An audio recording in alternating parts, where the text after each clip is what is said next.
Sie einen Italiener, der Deutsch spricht? Che ha detto?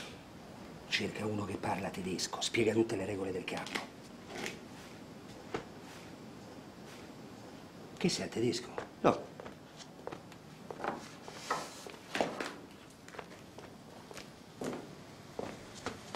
Alles hören, ich sage das nur einmal.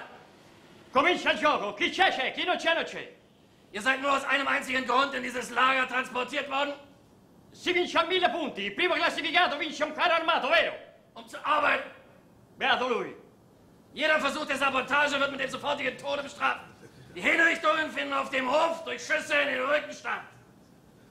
Ogni giorno vi daremo la classifica generale da quell'altoparlante là. All'ultimo classificato verrà attaccato con un cartello con su scritto asino, qui, sulla schiena. Ihr habt die Ehre, für unser großes deutsches Vaterland arbeiten zu dürfen und am Bau des Großdeutschen Reiches teilzunehmen.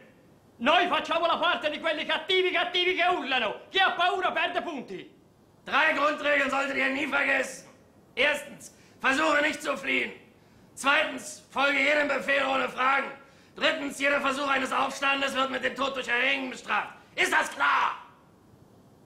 In 3 casi si perdono tutti i punti. Li perdono 1, quelli che si mettono a piangere. 2, quelli che vogliono vedere la mamma. 3, quelli che hanno fame e vogliono la merendina. Scordatevela! Ihr solltet glücklich sein, hier arbeiten zu dürfen. Es wird niemandem etwas geschehen, der die Vorschriften befolgt.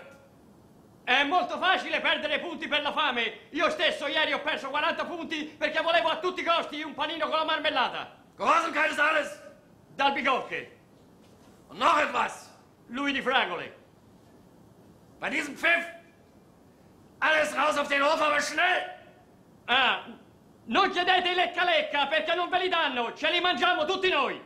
Antreten in Zweierreihe. Io ieri ne ho mangiati 20. Schweigend. Un mal di pancia. Jeden Morgen.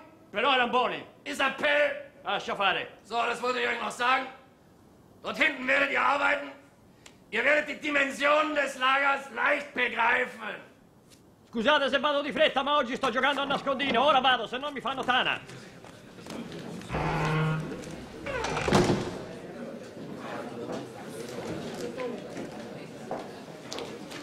Scusa, ma... No, non mi chiedete niente a me, chiedete tutto a Bartolomeo, lui sa tutto, vi dice tutto lui, dopo ve lo dice anche a me che ha detto, 1000 punti. Te l'avevo detto, chi si diverte?